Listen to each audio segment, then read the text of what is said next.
Shane asks, in the next 30 days, what should I focus on to become an even better, more happier version of myself?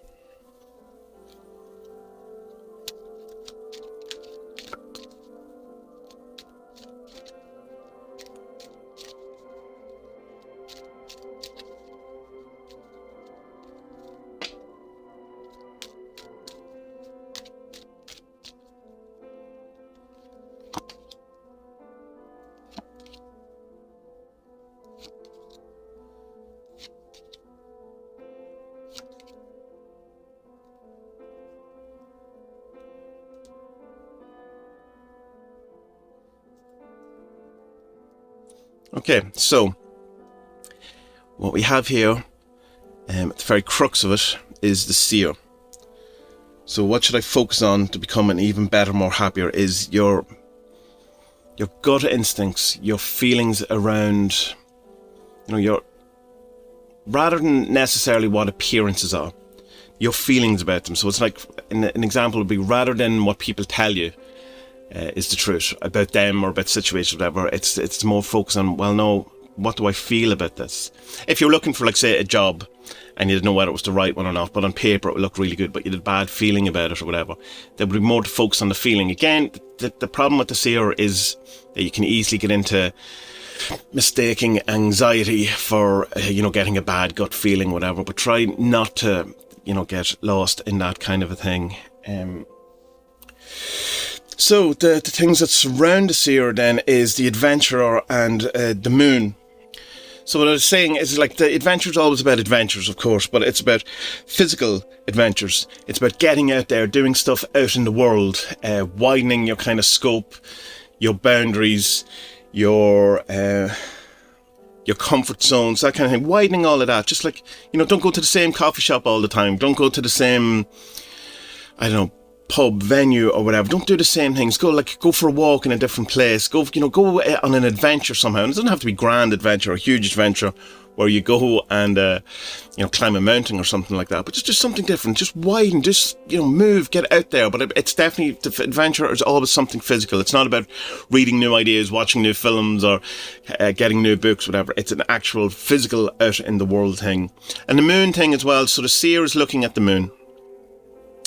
And it's looking for, have hope, look for hope, feel that it is possible to be happy, and the moon often is, it's about deceptions, I suppose, or it can be about lies, or it can be about false hope and stuff like that. But hope is important, and it's something that we should, hold on to as well, like that. Of course, and don't be deceived,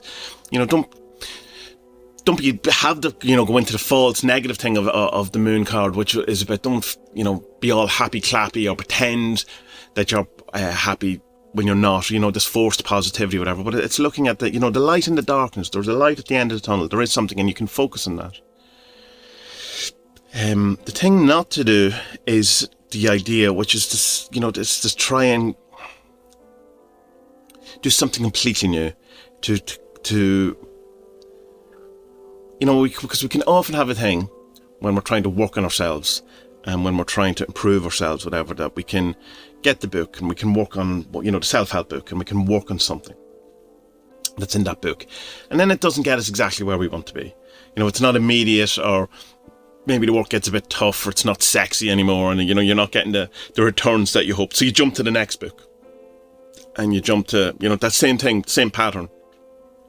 Then you watch just, a couple of YouTube videos about the same thing, and then again, you're not getting what you want from it, so you jump to the next YouTube video. And I think the idea in this situation is not to keep jumping from situation to situation.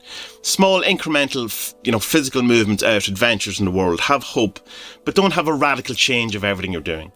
It doesn't need a complete overhaul of your life or what, your approach or anything like that.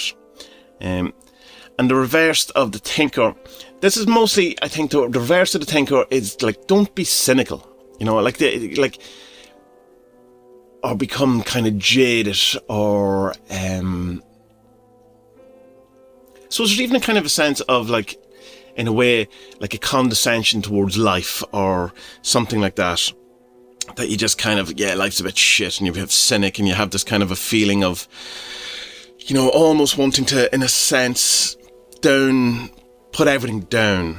And so there's the whole thing of be rational about it, that if there's certain things in your life that are causing you to be unhappy, be rational about that. It's not saying to with the seer, just indulge in all the kind of things that need, that emotions or whatever that you might necessarily be good for you, but it's don't be cynical about it. Don't go so far that with the hope that you need to become cynical or overly analytical or anything like that. So I suppose the opposite of thinking, of being the thinker as well, is the don't think too much about it. There is an element of thinking about it, but not too much. Don't to the point that you become cynical. And that the thing to work towards is not to be cynical about it, not to be disheartened or kind of skeptic, or that kind of that type of personality, that just kind of puts everything down and kind of ruins the atmosphere for everyone around them. So to be happy, what are you feeling? What is it you want? What are you looking for? And have hope that you can get that. And work towards it. Focus on the light rather than the darkness. Small physical adventures. Do new things. It doesn't have to be grand gestures. It can be literally trying a new drink, walking home a different way, going to a different park. Some small adventures that just widen your physical, boundaries.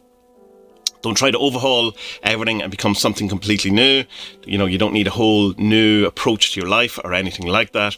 And ultimately aim towards not being cynical and not having, a kind of a harsh view of life, or a harsh kind of skeptical, cynical view of life.